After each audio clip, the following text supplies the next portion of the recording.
જય માતાજીની. આજે આપણે બનાવવાનું છે બ્રેડ મશરૂમ પુલાવ. બ્રેડને મેં આવી ઝીણી ઝીણી સમારી લીધી છે. ડુંગળી છે, લીલા મરચાં છે, લાલ મરચાં છે, આદુ લસણ લાંબા લાંબા કટ કરી લીધા છે અને સાથે મેં મશરૂમ સમારી લઈ લીધા છે. આવી સરસ મજાને ધોઈ અને ફ્રેશ મશરૂમ સમારી રાખ્યા છે. થોડી પત્તા ગોબી છે અને લીલી ડુંગળી અને જે બી નાખવું હોય તમને બધું બતાવું છું. ટામેટા છે. કઢીની અંદર બનાવવું છે. બહુ સરસ બને અને સેહત સારી રહે. લોડાના વાસણના અંદર તમે બનાવીને ખાઓ તો. 1 ચમચી મેં દેશી ઘી નાખ્યું છે. ઘી અને તેલને સરસ ગરમ થવા દેશું. મોટો ઇલચો છે, તજ છે 2 ટુકડા, 4-5 લવિંગ છે, સૂકું મરચું લીધું છે કાશ્મીરી ટુકડા 2 કરીને અને તમાલપત્ર છે, જીરું લીધું છે. વઘારમાં નાખી દઈશું.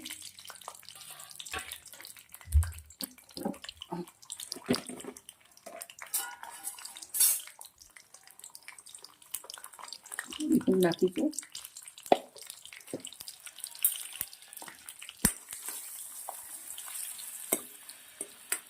લવિંગ પર કાચકવા દઈશું. હવે આપણે થોડી કોબીજ નાખી દઈશું. ડુંગળી અને મરચાં નાખીશું થોડા.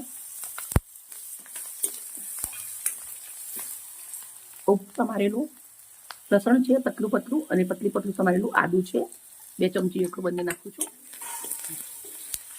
ડુંગળી થોડી સરસ મજાની શેકી લેશું. આ ડીશ એકદમ સિમ્પલ છે, સાથે ટેસ્ટી છે, બહુ સરસ લાગે છે. હવે આપણે મોટા મોટા ટુકડા ટામેટાના નાખીશું. 1 ટામેટા એટલું નાખું છું નાના.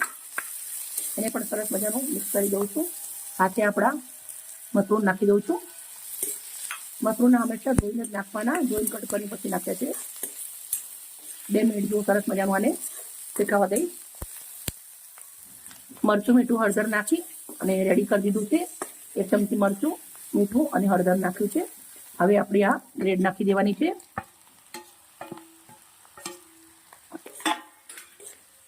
મરચું, મીઠું, હળદર તમારા સ્વાદ પ્રમાણે નાખવાનું. મેં અડધી ચમચીનો ઉપયોગ કર્યો છે. હવે આપણે ફ્રેશ કાપેલા લીલા ધાણા અને લીલી ડુંગળી નાખું છું.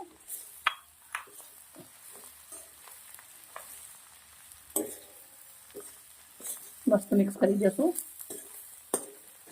2 મિનિટ જેવું આવી રીતના સરસ મજાનું આને શેકી લેશું બ્રેડને. મશરૂમ બ્રેડ પુલાવ તો મસ્ત મજાનો રેડી થઈ ગયો છે. સરસ મસ્ત પુલાવ આપણો રેડી થઈ ગયો છે. હું ગેસને બંધ કરી દઉં છું અને આવી રીતના પ્લેટ લીધી છે. પ્લેટના અંદર હું પુલાવને સર્વ કરું છું. તમે પીસેલો ગરમ મસાલો નાખવો હોય તો નાખી શકો છો, પણ મેં મરચું, મીઠું, હળદર જ નાખ્યું છે આના અંદર.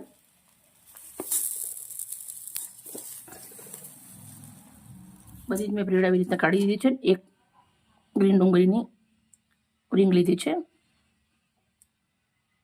સિમ્પલ ટેસ્ટી હેલ્ધી પુલાવ મેં બનાવીને રેડી કરી દીધો છે. મિત્રો, ગરમીની મોસમ છે, બહુ જ સરસ મજાનો પુલાવ ઘરે બની ગયો છે. એકવાર તમારા બાળકો માટે જરૂરથી બનાવજો. મિત્રો, મારો વિડીયો સારો લાગ્યો હોય તો પ્લીઝ મને લાઈક કરજો. કાલે આવી નવી રેસીપી સાથે. Okay, bye bye.